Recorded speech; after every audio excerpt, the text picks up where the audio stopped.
A very warm welcome to you. This, of course, is episode 2 of my Africa 2025 expedition. Episode 1, the introduction episode, is on my main channel. That's 4X Overland. So if you haven't watched that first episode, the link is up top or in the description. I take up the story now. I have left Cape Town after prepping the vehicle. I've travelled through South Africa and I'm about to cross the border into Botswana. I'm solo and I'm now heading to my favourite place of all, the great Mahalapi salt pans, where I will spend 3 days utterly alone with my thoughts and a lot of mud. Welcome to the series. Crossing the Orange River and wow, it is in flood. Look at that. Perfect time for some old footage.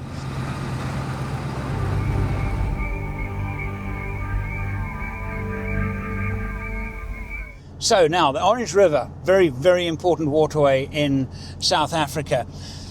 The first trip I did with my first troop carrier with my daughter Kate was in 2012. But as far as Kate is concerned, of course, there is no time to lose. Keep the rod up a bit. Yeah, that's good. That's good. Let him tire himself out. You're doing just perfectly. We just don't want to lose him. Okay. This is a big one. It's a big one. Keep the rod up. Try and keep the rod up. And just let him tire himself out. And you will remember that amazing scene of the moonlight over the water.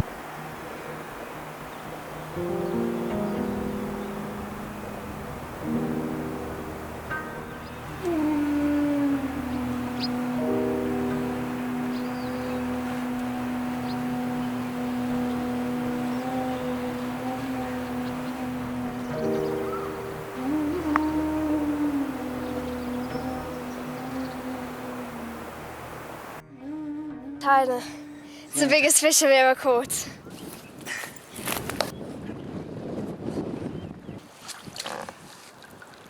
Can I have a photo with him, Dad? And the tranquil Orange River, I mean, it's angry and boiling. And it's the two faces of that particular river. But the river's character changes so dramatically. And less than a day, probably half a day's drive now to the west, there's a place called Mahalapi's Falls. This footage was taken in 2012 when I was filming a program for the sponsors of my TV show in South Africa, which at the time was a caravan manufacturer. Can you imagine it? A caravan manufacturer. A trailer manufacturer wanting to support my show. I don't like towing. I can't stand trailers. What are you doing? I'm walking from Messina to Cape Town. What? We're walking from Messina to Cape Town for rhino conservation. And yet, that was the challenge with having a sponsor with a product and having to say things that I didn't really want to say. But I did, because otherwise there wouldn't have been a TV show, you know, and that is the reason why I don't regularly, eagerly take on sponsors. The reason why off-road trailers are built narrower is that the vehicle's wheels track exactly the same as the trailer's wheels, which is very important when driving off-road. This is a town called Mafik. About 130 kilometers to the Raklamabama border post. Driving through these towns, one has to be extremely patient and extremely alert. Vehicles coming in left and right, cutting you off, but it's acceptable, it's understandable. And you can do the same if necessary. If you want to, get into it and you see a gap and you move into the gap, well then you move into the gap and people will let you in. Generally speaking, people are very well mannered, although a little bit aggressive to get where they want to go. It is actually quite easy. It's a Sunday afternoon I have no idea if that means that it'll be really busy with lots of people on foot crossing the border post. Probably not a lot of vehicles. This is not, and the reason why I chose it, a major transport route. The town of Lobatse in Botswana. Big contrast between similar small towns in South Africa is that Botswana has, by comparison, little litter.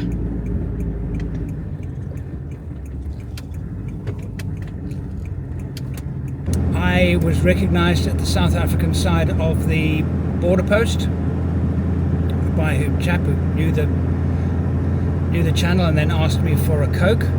And I've just stopped at a shopping centre here to stop and just do my navigation to my lodging, and guy walked up, knocked on the window and said, "Andrew, I love your channel." Isn't that nice? I think that's nice. He didn't ask for a Coke. Chocolate.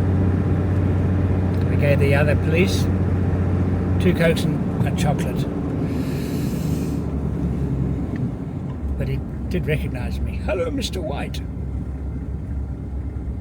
I have to show you this place. I found it after a good hour and a half. I'm so grateful I didn't try and find it in the dark. The thing is that my Australian SIM card doesn't work in Botswana, so the navigation, the click, find, get directions, doesn't work. Anyway, so I managed to find it. The combination of the Garmin, Tracks for Africa, which is not listed on, and guesswork. And I managed to find it. And it's called the Glorious Home B&B. That's rather charming.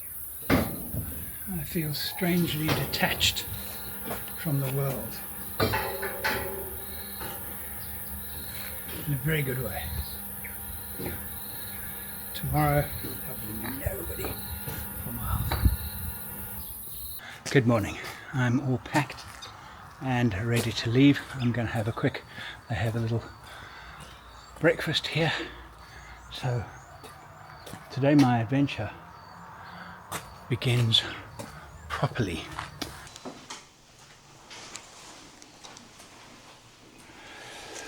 The interesting thing about lodges like this in Botswana, you'll find a lot of the people that have worked here have also worked in lodges, so they cover everything in cellophane. Do that to stop the insects getting in. But it's become kind of a habit, so they do it inside as well. So this morning I'm having a rich Nescafe Classic blend, but being made of cellophane might require more tools to open it than my hands. There you go.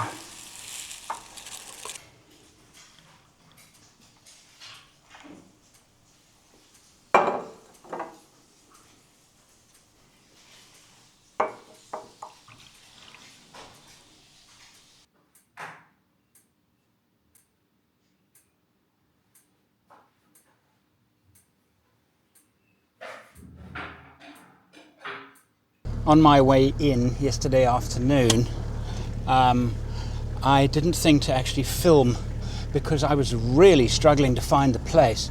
So, but it's in a very quaint kind of place. I'm gonna show it to you now.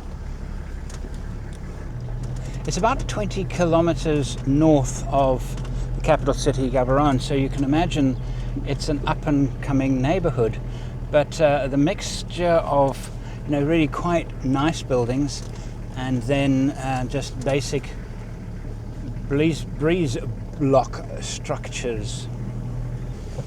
So I think what I'm going to do now is I'm going to have to do a little bit of navigation because I'm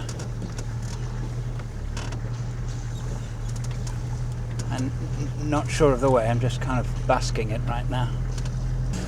My attempt at pointing the camera like this is really my attempt at getting you to travel along with me as if you're part of my vehicle.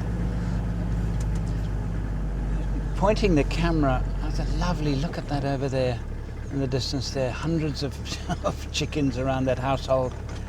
As I say, pointing the camera out of the window like this is really my attempt to kind of show you what I'm seeing and what I'm experiencing. Have you as my co-driver. Right, intersection in the road. I think I probably need to do some navigation. This is it. This is actually the road that I came in on. I recognize it. Right, so now I'm going to be making a right turn. This isn't the main road to Saroe, but it connects to the main road.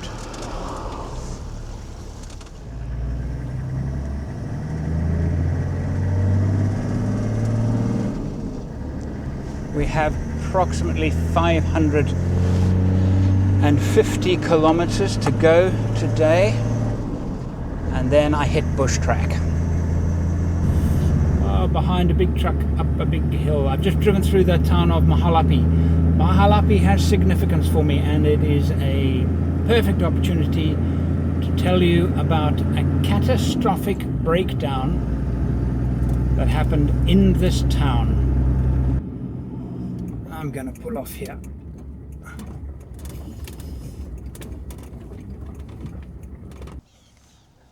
Hey, how you doing? You like my car? Yeah, nice one. It's nice, eh?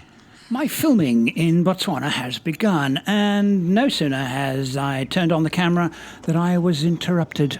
This gentleman here made us stop all the way to come and see your ride.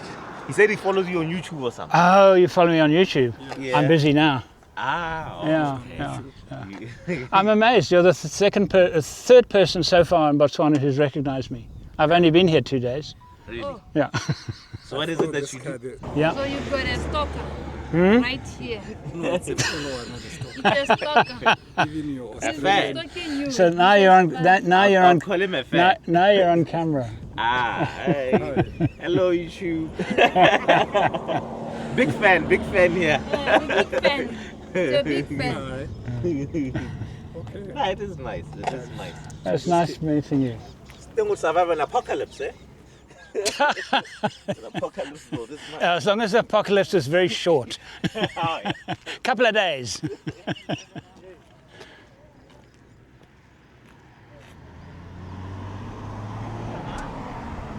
So nice being welcomed to Botswana like that. I have entered the Khama Rhino Sanctuary on my way north. I'm in a very fortunate position in that I have a day to spare. So this particular stop wasn't in the planning, but because I know that my trip to the Makarikari is going to be limited by the amount of water, I'd like to come here again and show you this lovely, lovely place. I did ask them at the reception if there was a lot of water around. Didn't get a response. Then I asked somebody else, didn't get a response. So I guess that's good news. If they'd gone, oh no, then yeah, that would have been bad news. If there is a lot of water on the pans, have I mentioned this before? Forget it. Cannot get onto the pans.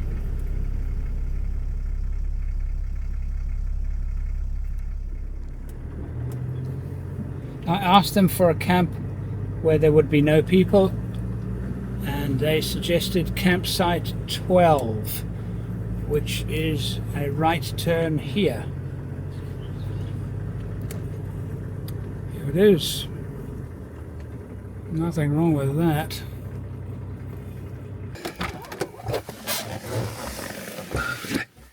Now these trees, if I am correct, are African star chestnuts. If I'm correct, any of you tree guys out there can tell me if I'm right or wrong, but I believe that's what this tree is. I have this entire campsite to myself. Now the camping fees in Khama are far less than a national park, because actually it's a sanctuary as opposed to a park, so it's run by a different organisation. And so my camping fee now is under $40, whereas if I was in a national park, it would be closer to $140. I'm not sure exactly what the amount, but considerably more, even as much as $200. And this is, to me, this is a perfect campsite. Absolutely glorious. Right. Now for chilling. Now, working out where I camp, I have a new issue, a new thing. Obviously I have height, I've got to make sure I got height. I need shade, I can make shade if I need shade. So, emerald spotted dove.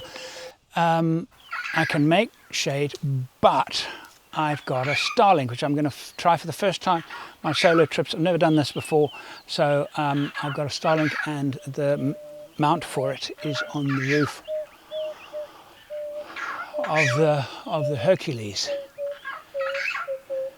And I've got a lot of trees around, so getting it elevated will actually improve its performance. All right. Well, cheers. Finally, after a year of planning and 1 week non-stop, hardly being able to breathe, I'm finally in the bush. A shout out to your best man, Paul Marsh, who helped get the vehicle ready for me. A shout out to Terrain Tamer, again, who's supplying parts and support for the show. And most of all, you guys on Patreon on ASP and ASPWexperience.com. You're the guys that make this possible. Well, good morning to you. Extremely peaceful night, not a breath of wind. Woken up with the bird calls. That's a Birchall's starling. They've been around all morning, tapping on the top of my roof, trying to wake me up. Time for coffee.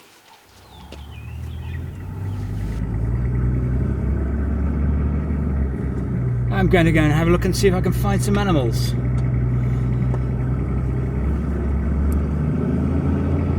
There is my lemma pan. There's some impala.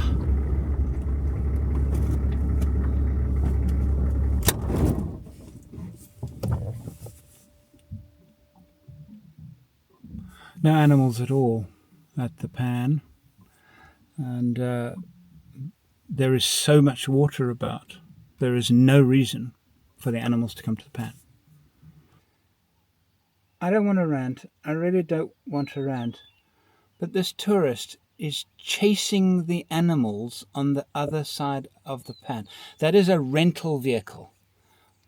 There's no question about that. So these people are not just out of town. They're stupid. Okay, I promised I wouldn't rant. Oh, yes, there they go. They're off to chase some more animals. I have been doing this for... See the funny side of it. I've been doing this for a long, long time, and I never get tired of it. But I am a little bit of a...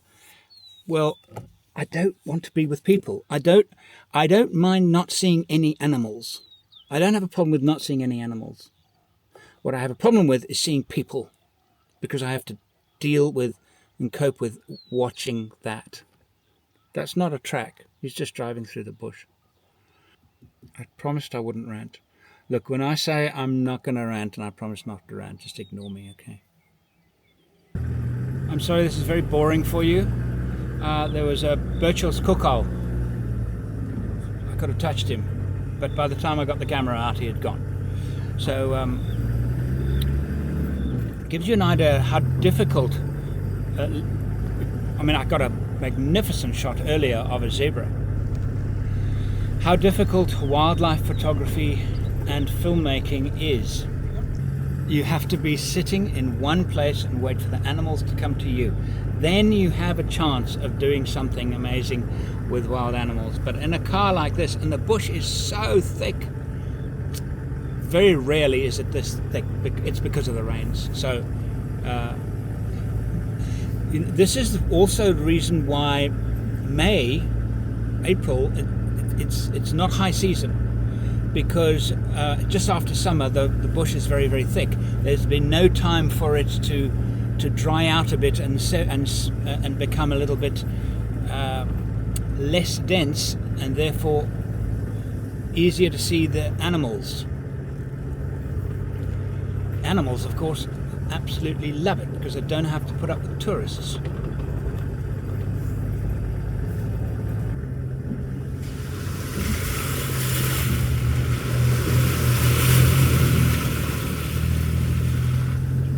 Some of the mud is actually a little bit soft.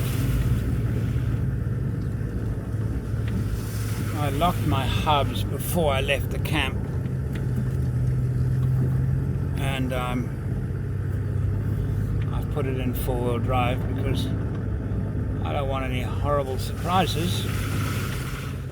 Skip forward several hours. It's 4 in the afternoon. I've spent my day listening to a fascinating audio book, The Rise and Fall of the Third Reich, which is a long read, but I'm thoroughly enjoying it. Very interesting today, and I've discovered something. You can hear the virtual starling. He's been calling the whole day. The cars, some campers over there, some quite noisy campers over there. But the thing that I have come to realize is that I've had Starlink. Starlink has meant, and it's working, that I have been able to do normal stuff. The reason for travel, of this kind of travel, and especially the reason for solo expedition travel, is to get away from ordinary. And Heiner called me today, told me an exciting thing about Egon and the 48-volt system, and he's found that we wanted to do this, and he's found, and really exciting. There's been some changes to the trip, and Gwyn and Graham and everybody, they're handling it, but they wanted to ask me if I thought it was a good idea. So because they could, they did. But I'm not sure if I like this. I'm not sure if the purity of overland travel and expedition travel has been affected by this technology.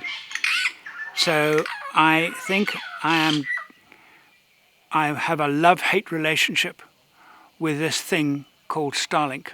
But I can't undo it, unexperience it. I can't. I mean, when I'm next packing, will I say to myself deliberately, no, I'm not taking the Starlink with me? That's not going to happen, because I can. I am now going to be doing a show for you guys, that is a live show, and yeah, I can do a live show from absolutely anywhere. The fact that I can do that means that I have to take it with me and deal with the fact that I can't be completely separated. Whereas now I have a camera to talk to you, and I almost visualize my audience watching the video and being involved in my trip. Now you can literally be involved in my trip by becoming part of the live show. I should add here, though, that my live shows are only live for ASPWexperience.com members and also Patreons. So just that note. But still, it's changing the way I'm thinking about travel. Well, good morning to you. It is Friday. I've made myself some tea. Isn't that good news? Big news. I've actually made myself some tea. Well, that's because I want to talk about inverters. I supplied them with the 2000 watt red arc inverters that I had surplus. It's a good inverter. It was a bit noisy. It was the older model, so it was a bit noisy. But 2000 watts would now allow me to do, well, lots of things, including I could get myself a toaster, I could run my coffee machine, and I could make myself some nice coffee. However, because of lack of space, they fitted an 800 watt Victron Multiplus. Multiplus is great because it enables me to charge my batteries from shore power, which I don't believe the other inverter had that capability. So really good improvement, yeah. But think about it, an 800 watt inverter is useless. Okay, it's too big for charging camera batteries and laptop batteries. You could easily get away with a 400 watt for that, easily. But 800 watt isn't enough for toaster, coffee machine. I managed to get my coffee machine working, and that's basically on one of these Nespresso machines. I managed to get it working yesterday. That is actually rated at 1200 watts. And the Victron is a very good unit. So it manages to get to, it can actually push more than its rated power for a limited period of time. So if I ran the milk heater separately from the water heater, I managed to make myself a cup of coffee. It was a hassle, but I managed it. So 800 watts is just enough to run a coffee machine, and not enough for anything else of consequence. Whereas if you go 2000 watts, well, you can run both of those simultaneously with a little bit extra to spare. The idea is that, I mean, if you're going to buy an inverter, a less expensive inverter, well, a lesser quality inverter is a better way of putting it, because the Victron, I think, is a very good value for money inverter. It won't exceed the rated power, ever. Forget it, it'll turn itself off. So, why a small inverter? Either go small, 400, or 2000, because in between it's gonna struggle. I could have got away with maybe a Victron 1600 here. I think I probably could have got away with it. A toaster 800 watts typically, yeah, I could have got away with that. But the 600 I've got in here is the most useless inverter in the world. That's overdoing it a bit, actually. It's not. It has worked for me, but it's not. It's a silly size. Right, the engine is running because during the night I've just discovered the electrics turned itself off. Turned itself off at a 49% state of charge. I was down to 10.2 volts, which means that my trip means I actually only have 100 amp hour of usable battery capacity, even though I've got 200 set up. I suspect one of the batteries has failed, but these are Amptron batteries. I've been working with Amptron for years and I've never had a single failure. And I suppose they've had a few in their history. 10 years? No, how many years? 7 years. Not one failure of any kind. So there's my trip. I had trouble with electrics last time too. While the light is still wonderful, guinea fowl, I've decided to go on a game drive. The bird hide. Let's go and check this out.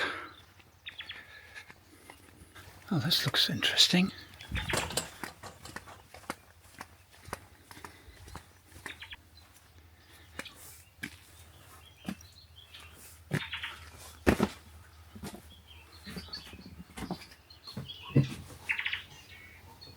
Okay, I don't recognize that call.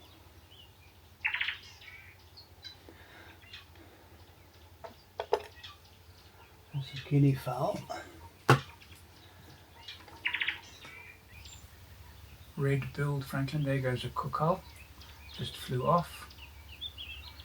You can see him. Cuckoo are very secretive birds. They will hide, always hide dense bush. In fact, I'll show you a picture of the kukal. I've got a lovely picture of one in my gallery. That's ASPW.art of I think that one is a Senegal kukal. They're very difficult to tell apart. You need to get very close to them, study them to tell them apart. There's the Senegal, the Birchall, and the bronze, I think it is. And again, the secret with birds as it is with animals. There is a grey lowry. I heard one earlier.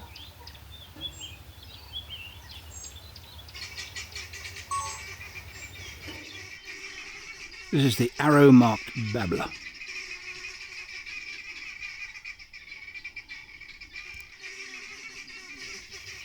What is that over there? I can see something moving. It doesn't look like a bird, it looked like an animal.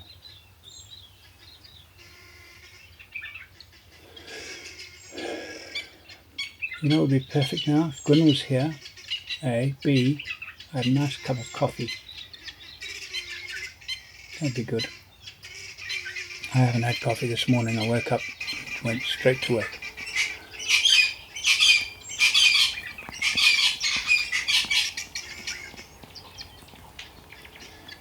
The Franklin agrees. I've got to make a decision. I've got 5 nights, and I can almost declare now that South Island is not going to happen because of the water. The pans, crossing the pans in a convoy is really hard when they're wet. If not, often they become impossible. There is no track to South Island. It is a case of making one's way through bits of pans and then tussock grass, and then another bit of pan, and then tussock grass. And the pans, when they get soft, treacherous. You just bog. And the trouble is, when you bog down to the chassis. The car often doesn't stay on the surface. It literally sinks to the chassis. If that happened to me, I would be in dire straits. I cannot risk it. And that was 2 nights of my trip, perhaps 3. I certainly planned to stay there 2 nights. 1 en route to South Island, and then 2 on South Island, then a drive to Kokonya. Now, Kokonya Island is a different story. Also, you have to cross a large open piece of pan to get there. However, the road, the track to, and is very much just all it is a track across the pan surface. It's about 10 kilometers, has been firmed by traffic. And if I can see the track, and if I can see somebody else's tire tracks that are recent, then there's a good chance I'll make it. If it is underwater, forget it. I'm not even going to try. That would be stupid, because the thing is that if you can't actually, the track is not demarcated. It's just a path, a straight path across the pan surface. If you can't actually see the track, you can't stay on the track. A slight deviation of a couple of car widths, either left or right, bang, I'm bogged in that mud. So again, depending on what I see, I will then make up my mind on whether to cross and reach Kokonya. Kokonya is first prize of this entire trip. For me, my solo part of this trip is Kokonya. So I'm not going to give up now.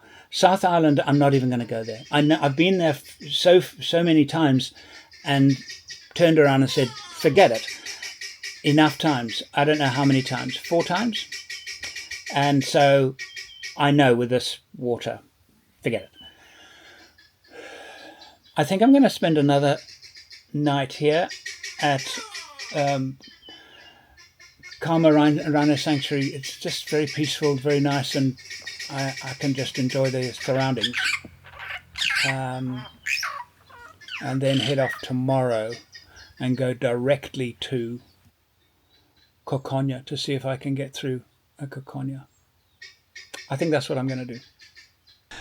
I trust you enjoyed that episode. From now, things start getting exciting because I head off solo to an extremely remote part of Botswana, part of the Kalahari, and my favourite place in all the world, the Makarikari salt pans, where I do have a couple of challenges that I have to overcome. And being completely on my own, I have no choice but to handle those challenges. Make sure you like and subscribe, telling YouTube that you're interested in the next episode. See you then.